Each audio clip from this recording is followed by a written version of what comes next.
Seneca Falls was the convention that gained publicity in women's rights and the suffragist movement.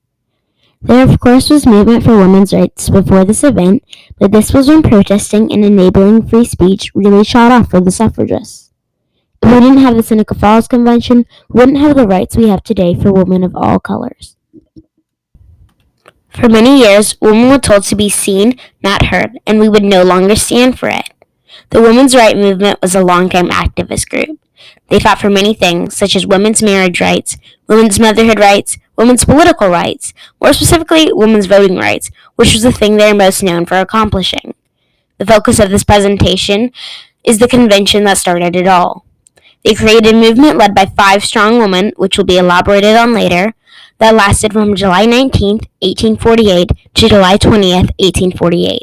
One day devoted to only women, the other open to all. Close to 300 people attended the convention.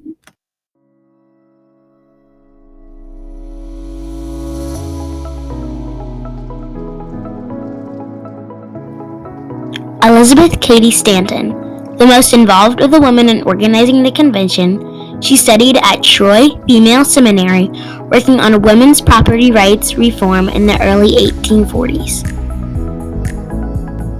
Lucretia Mott, a Quaker preacher from Philadelphia, known for anti-slavery, women's rights, and religious reform activism.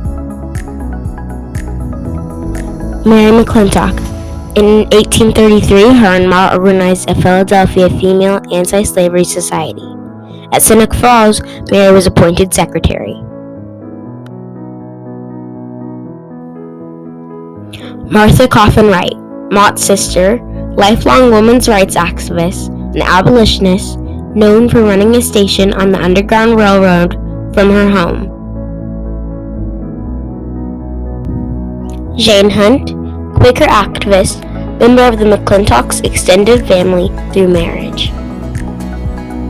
As for what was going on at the time, aside from reading The Count of Monte Cristo, published in 1844, or Jane Eyre, published in 1847, most of it was very simple and low-tech, singing around the family piano, visiting with neighbors, or picnicking in the woods, says Liz Bidnotnet. This relates to the current History Day theme, or debate in diplomacy, because of how controversial women's rights were at the time, and many years before and after. There was much debate as to if women of all colors should get the vote, and because of the diversity within the female gender, it was hard for a certain group of men to decide the same equal rights for all of them at once. There was never one answer, so they of course had to eventually allow women diplomats to broaden the thinking box. It's possible you're now thinking, but what importance does this all have? What impact did it make?